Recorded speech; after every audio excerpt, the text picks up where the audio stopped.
map is empty, and this doesn't have a mechanism yet to deal with an empty map. We'll see in the next slide. That's a very good point. One thing to keep in mind though is when we've been talking about localization, we put our particles everywhere in the map. When you think about SLAM, you can put all your initial particles at 0, 0. Because the robot can define the coordinate system. So it's not that you start really spread out in the case of SLAM. But the big issue is that you mentioned that is a problem, is that if you have an empty map, well, essentially it's not an empty map. If you have a posterior over maps, that is this thing that is very uncertain about what the map should be, then what do you do?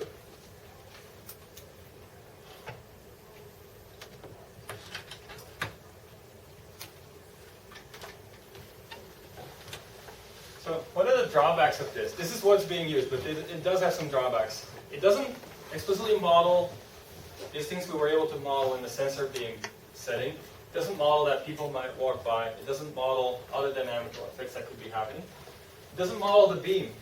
If you look at this likelihood field, right? The way you evaluate this, the probability for the robot to get a reading right here is going to be the same whether the robot's looking from here up to there or from here down. Because it doesn't consider the fact that there's an obstacle in between. It just looks at the endpoint. So it's a big mismatch with how these sensors really work, but it happens to be that extra information about the fact that the beam is supposed to travel through empty space, I guess not too much ends up being lost compared to what's more important, the fact that we get more computational cycles to do something else. But the idea I was bringing up is that this doesn't handle unexplored areas. If you haven't seen something, and the way people fix it is just for any reading in an unexplored area, assign a likelihood of 1 over Z max. That is saying that instead of potentially being a reading from the likelihood field and potentially being a reading from uniformly at random process, you assume that it's a reading from a uniformly at random process and give it that probability.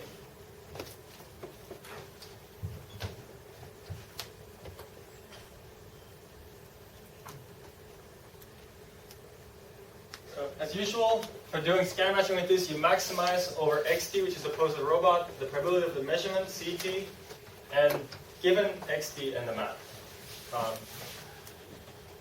If you have a motion model, you can multiply it, of course. It'll give you a little more information about where the robot might be.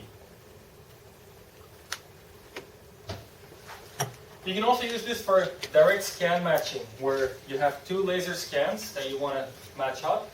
You can, from the first scan, build a likelihood field-based map, which would look like this. Just from a single scan where every endpoint is considered an obstacle and everything that's unexplored is given the unexplored score.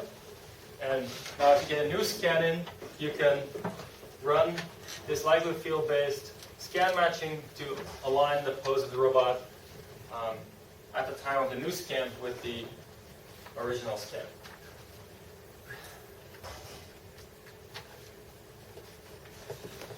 The next thing is very, very efficient. You just have to do lookups in 2D tables for every sensory readings.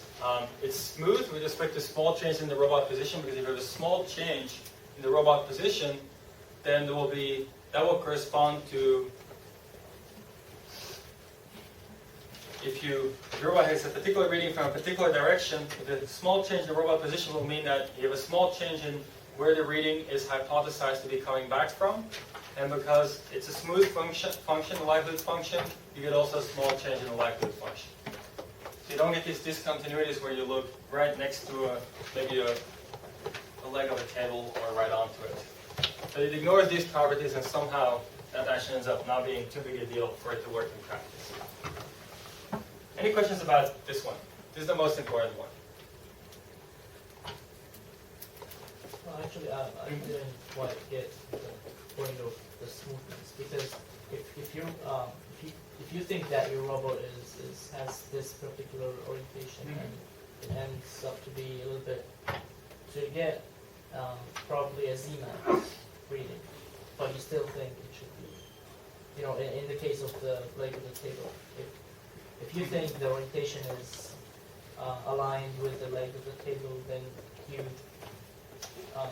but let's assume it's not. So you will end up getting, the beam is gonna be reflected from Zmax probably, right?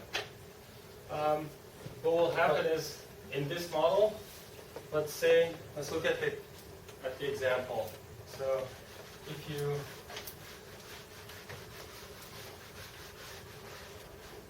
have a particular reading, let's say you think the robot's sitting here, and the reading came from over there.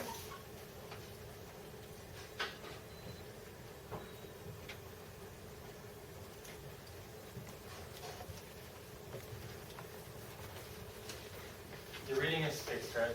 And the question is now, if you move the pose of the robot, will the likelihood field change gently, but smoothly with?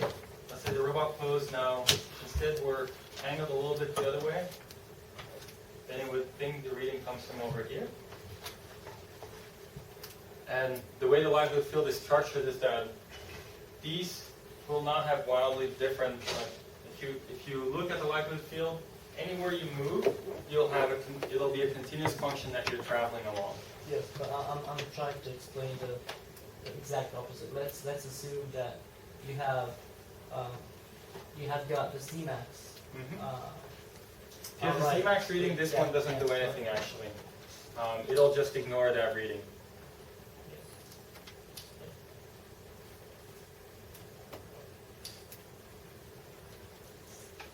Where the big difference comes in, or the intuition comes in of it being smooth is, let's say you had an obstacle like this, and this reading,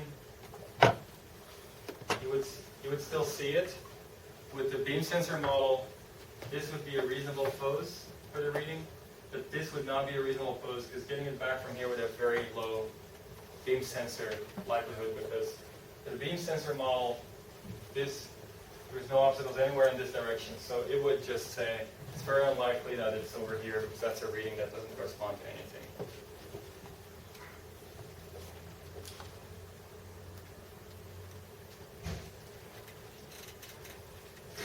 Any other questions about this one?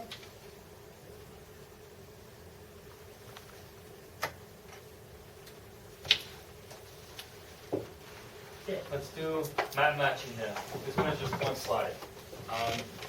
The idea here is that if you're given two maps and you want to find the rigid body transformation again between the two maps that makes them most consistent, and the idea is that your robot is currently sitting somewhere at some pose xt. You don't know what xt is, but you know the map that the robot built around xt.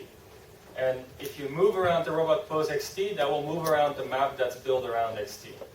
And that map is called the local map. And you can think of maps as just having, either it could be a reflection map or an occupancy grid map. It has numbers between 0 and 1 for every grid square.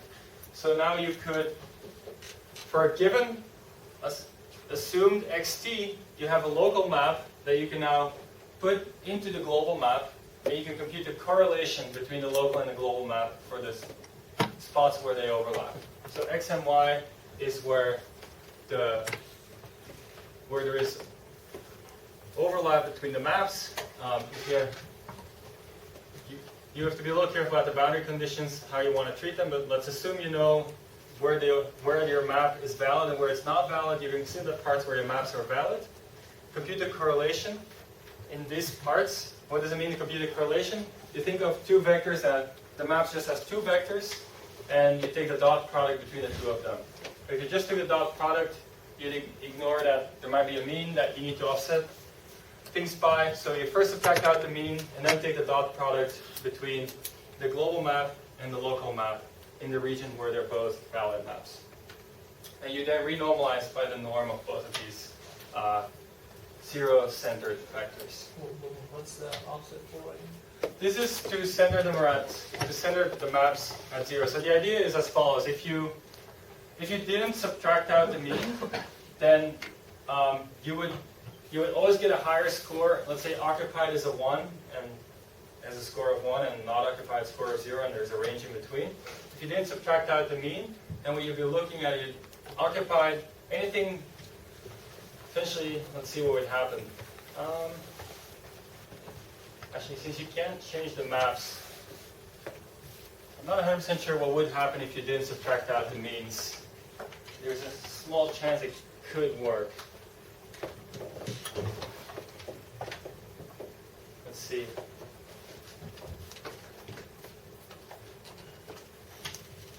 The intuition of subtracting out the mean is that once you subtract out the mean, the idea is that if both the global and the local maps say that the probability of a particular square being occupied is lower than average, then that's good. And if they both think it's higher than average, then that's a good thing.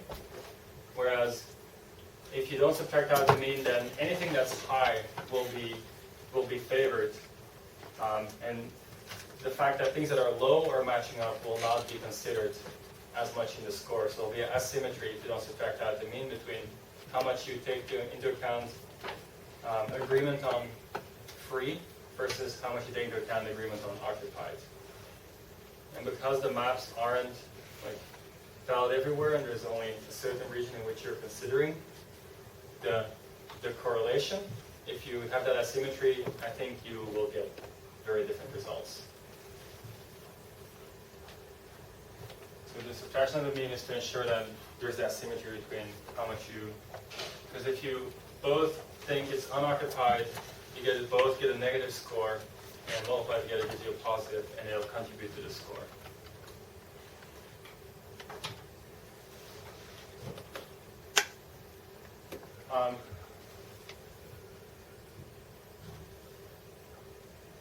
The interpretation people give to this, to fit it into a SLAM-like framework, is to say that the probability of the measurement, so you can think of this as your robot's going around, building a map, then at time t, you stop updating your map for a little bit, you go around for another couple seconds, in those couple seconds you build a local map, just from those last time slices, and that local map now you're trying to align with the global map. And you consider that local map your measurement. It's a very special type of measurement. It's not a laser rangefinder reading, it's just a local map that you found. That's your measurement. And then the probability of that local map is represented by the correlation score here, but then the correlation score can actually be negative, so you pick the max between the correlation score and 0. This is extremely ad hoc, but it's the nature of the way people do things. And it gives you a number between 0 and 1 that somehow you can think of as the probability of observing a local map given xt and given the global map. So we're maximizing over like the probability is In x, scan matching, you're maximizing over xt. and once we find that xt, we assume that this is the current position.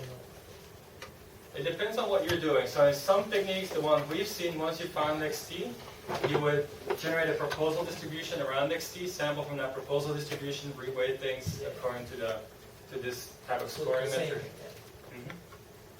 Some other techniques will just look at this as one term out of many terms that all contribute to a global objective that you're trying to optimize, and just not do any partial filtering at all. They will just say, I'm going to do scan matching over, essentially scan match all poses at once and have terms of this type everywhere. And now it will not be a local and a global map, it will be local map from time 1, local map time 2, local map time 3, and the sequential local maps will be based on you can optimize over how you move between time 1 and time 2, and that'll, depending on how you move between time 1 and 2, these maps will have a better or worse alignment score, and you do that for all of them in one big optimization.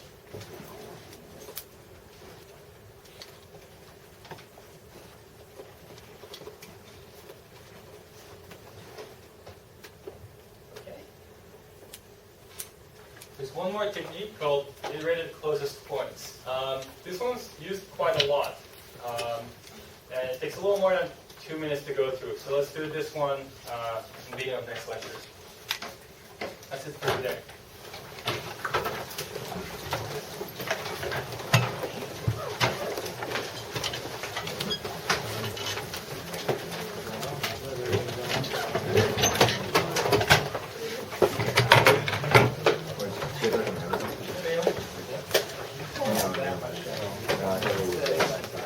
Yeah, because I haven't seen like strips this week.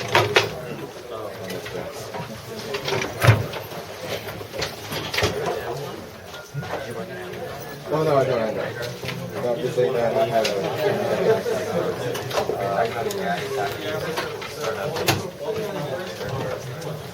Right.